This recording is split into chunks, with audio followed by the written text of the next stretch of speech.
Fundamentally, regenerative farming means building up the soils rather than depleting them. You know, so it's been such a good year for that. It's been a really good year that we've had such a lot of growth on the farm that we're able to slash a lot of that down, get a bit more carbon back into the soil. Well, I gained a love of growing through another organic farm, and wanted to venture out and do my own thing and try a different method of farming, one that doesn't require cultivation, and I'm really environmentally driven. I've seen a lot of the damage that modern agriculture has caused on the environment and also the health of people. So I'm really driven to discover a new method of farming, one that doesn't require the cultivation, the use of chemicals and so on. So it's more about regenerative agriculture and creating a lot of small-scale farms for the local community, so people have an option to choose healthy food.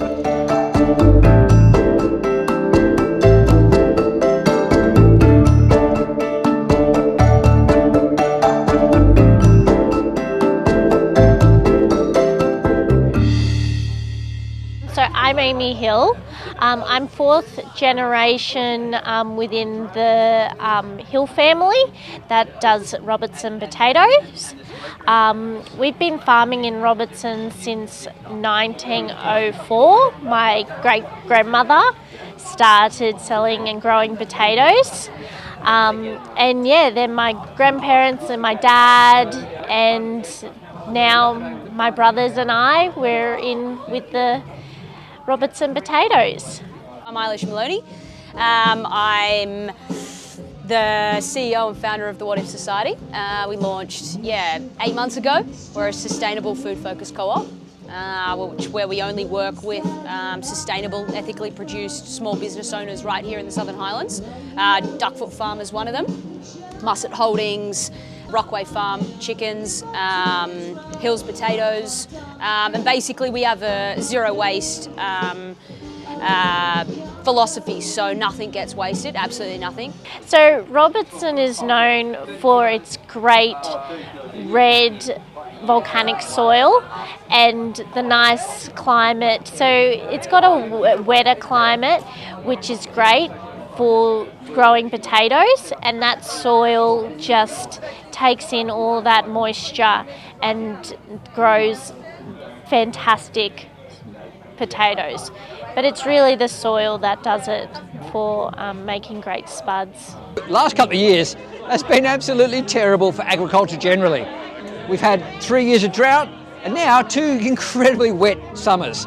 Now look, wet is good in theory, but it actually makes it really hard. There's fewer things flowering because the rain literally washes the nectar and pollen out of the flowers. So as a beekeeper, we actually have to manage our hives a little bit more carefully. Also, some of the times you actually have slightly more pests and diseases in your hive. So look, the last 3-4 years in the Southern Highlands has been remarkable. Incredibly hot and dry, and now cold and wet.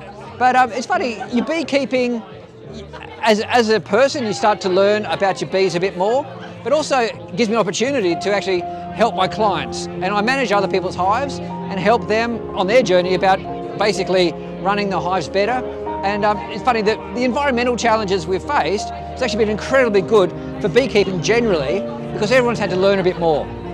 For me, just before What If, I was working in Sydney at an amazing restaurant, but I noticed the disconnect between we would get, so many compliments about you're an amazing chef, you're doing amazing things. It's like, yeah, but we can't do what we do without what the producer does, and they're working 24/7, in all sorts of conditions like today, battling, natural disasters that they can't control. And if we can really shine a light on exactly what they do and work with them and understand their struggles and try and evolve food in a different way, well then the end product is going to be twice as good, and it makes my job so easy. So my passion sort of, I guess, shifted from just food on a plate to actually the whole circle of, well, I want to know exactly where that cow has come from. It's just the way that it was, and huge farming has overtaken it. It's monocropping and how to get the most bang for your buck, where it's got to go back to the natural way. That's just what it's got to be.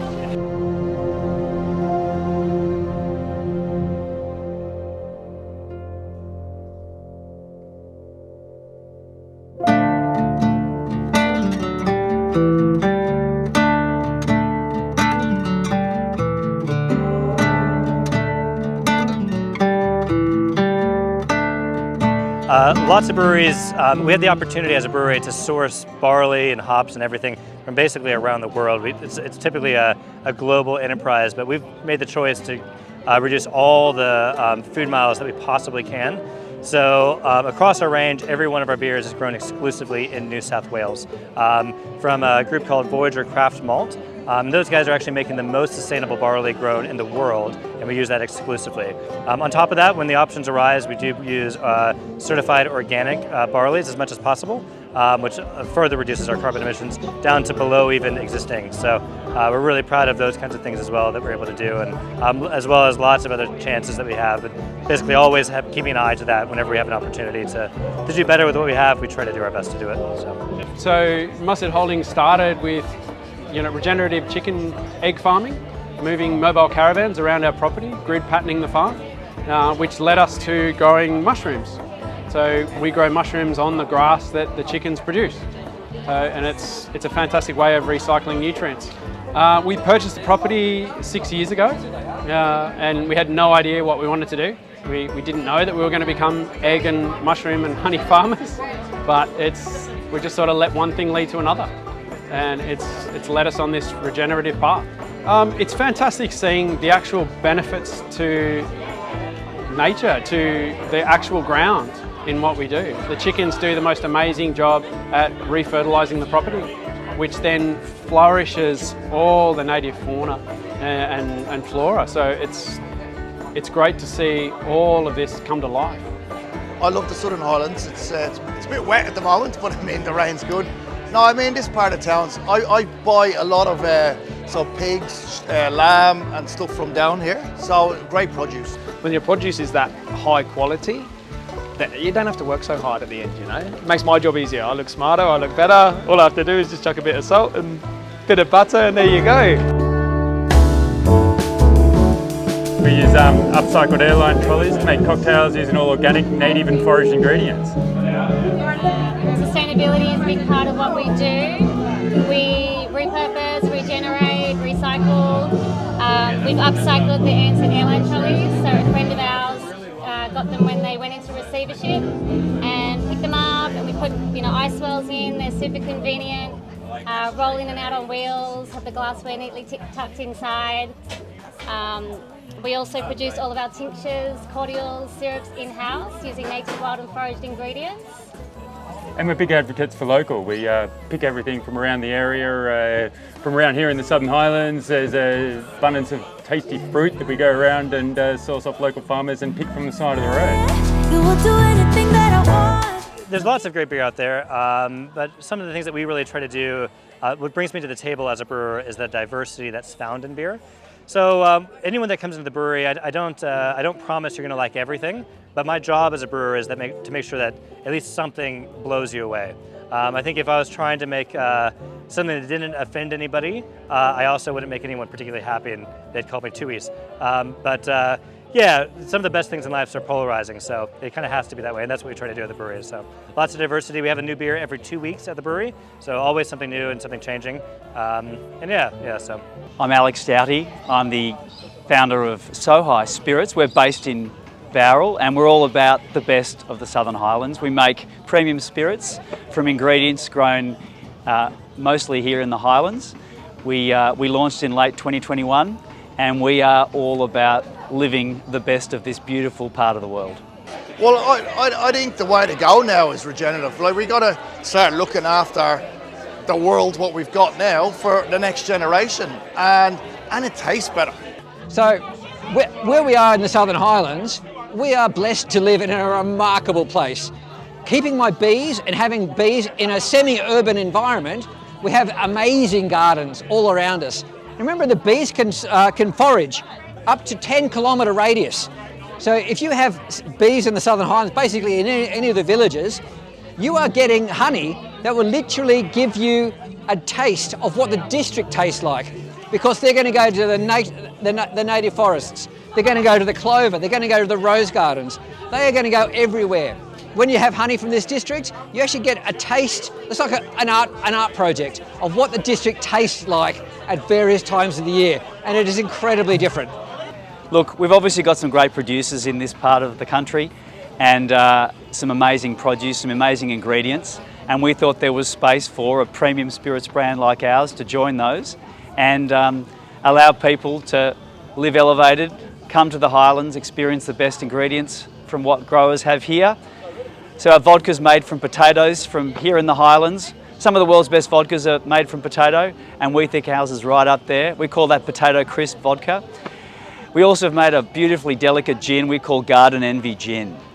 The Highlands are the home to some of the most beautiful gardens, so you can imagine you're peeking through the hedge, manicured gardens, you've got garden envy.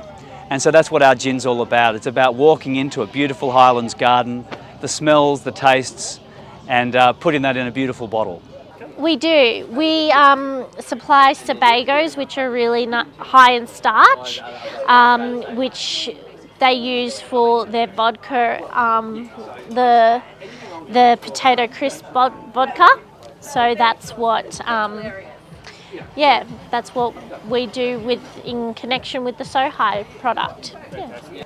For us specifically on our farm, this year we've invested in a project which put 100 solar panels on our shed and also 60 kilowatt hours of batteries.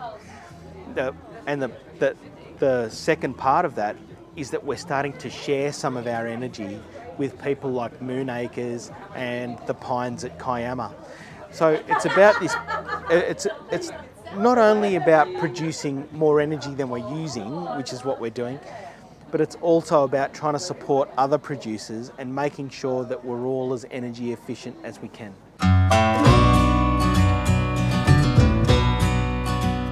Today was a lot of fun. It's a good local experience, like lots of locals, which I think is great, and it's been so long since we've done a festival. It's good just, after COVID, anything's good. Today we had a bit of fun, and our cooking's all about, sort of making stuff not too hard. Couldn't be better. This is it's pretty good.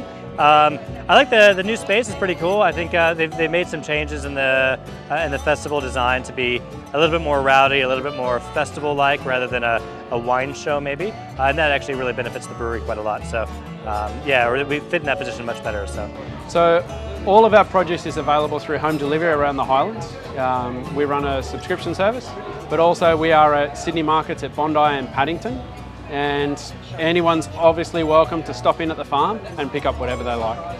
Look, this is our first festival and we are so glad we've been part of it. We're only 2 months old.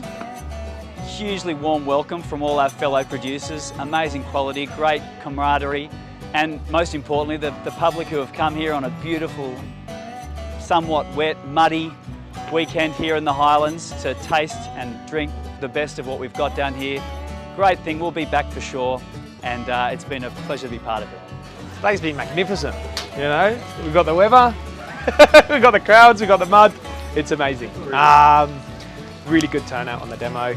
Obviously all the local producers, the local growers, just had everyone supporting each other, the camaraderie that you get, It's lovely. Brilliant.